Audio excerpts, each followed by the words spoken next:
வழக்கறிஞர் என்றும் பாராமல் அதுவும் நீதிமன்றத்தினுடைய அதுவும் தமிழகத்தினுடைய தலைமை நீதிமன்றமாக இருக்கக்கூடிய உயர் நீதிமன்றத்தினுடைய வாசலிலே அதுவும் வழக்கறிஞர்களுக்கு பாதுகாப்பு தர வேண்டிய பார் கவுன்சிலுடைய அலுவலகத்தின் உள்ளே புகுந்து குண்டர்கள் தாக்குகிறார்கள் என்று சொன்னால் வழக்கறிஞர்களுக்கு இங்கே பாதுகாப்பு ஏது? ஒவ்வொரு முறையும் நாங்கள் இங்கே உயர்நீதிமன்றத்தில் வழக்கறிஞர்கள் தமிழ்நாடு முழுக்க மட்டுமல்ல ஒட்டுமொத்த இந்தியாவுக்கும் வழக்கறிஞர்கள் பாதிக்கப்பட்டால் இங்கே குரல் கொடுத்துக் கொண்டிருக்கின்றோம். சக வழக்கறிஞர் அன்றைய தினம் திருமாவளவன் அவர்கள் இங்கே ஒரு நிகழ்விற்காக வந்திருந்தார்.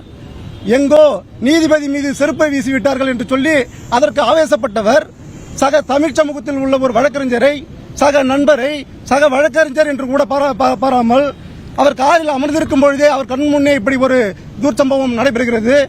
அடித்து தாக்குகிறார்கள். இங்கே எதிர்த்து கேள்வி கேட்கவே முடியாது.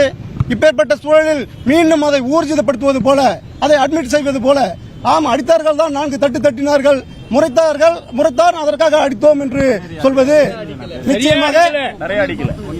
நிச்சயமாக ஒரு தலைவராக இந்தியாவினுடைய மக்கள் பிரதிநிதி ஒரு தொகுதிக்கு மட்டும் அவர் எம்பி நம்ம எடுத்துக்க முடியாது.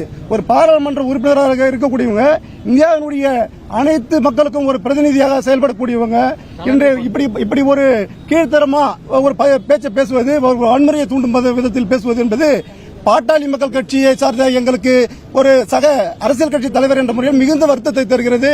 வழக்கறிஞர் சமூக நீதி பேரவையினுடைய சார்பாக எங்களுடைய வருத்தம் மட்டுமல்ல, இப்படி ஒரு தலைவர்கள் பேசக்கூடாது என்ற நேரத்திலும் என்று எங்களுடைய கண்டனத்தையும் இந்த நேரத்திலே பதிவு செய்து கொள்கிறோம். ஒழுங்கு நடவடிக்கை பார் கவுன்சில் எடுத்ததாக அதையே திருப்பி சொல்லிக் கொண்டிருக்கிறார்கள்.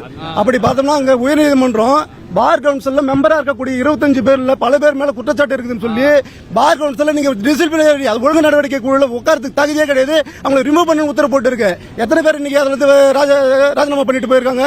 இவங்க எல்லாம் அங்க உட்காந்துட்டு இருக்கும்போது ராஜீவ்காந்தி மேல குற்றச்சாட்டு இருக்கு, அவரை சஸ்பெண்ட் பண்ணிருக்காங்கன்னு சொல்றாங்க. அந்த சஸ்பெண்ட் 2023 அது ரிவோக் பண்ணியாச்சு.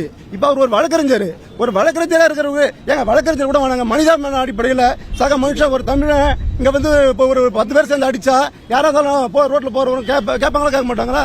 அந்த வகையில நாங்க நியாயத்தை கேட்கிறோம். அடிச்ச மேலே சும்மா என்ன பார்த்தாலே எஃப்ஐஆர் போடணும் அப்படின்னு சொல்லக்கூடிய நீங்க அடிச்சு இவ்வளவு பேர் சேர்ந்து அடிக்கிறீங்க. இன்ன வரைக்கும் அந்த புகார் மீது ஒரு நடவடிக்கை கூட எடுக்கலன்னா இது என்ன? இது தமிழ்நாட்டு தான். இது இங்க வந்து நியாயத்தை பேசக்கூடிய மக்கள் வந்து குறைஞ்சு போயிட மாட்டாங்களா? இது போல இருக்கும் பொழுது எதிர்த்து கேள்வியே கேட்கக்கூடாது, முறைச்சாலே அடிப்பா அப்படின்னா அப்புறம் என்ன சார் பண்ணுவாங்க?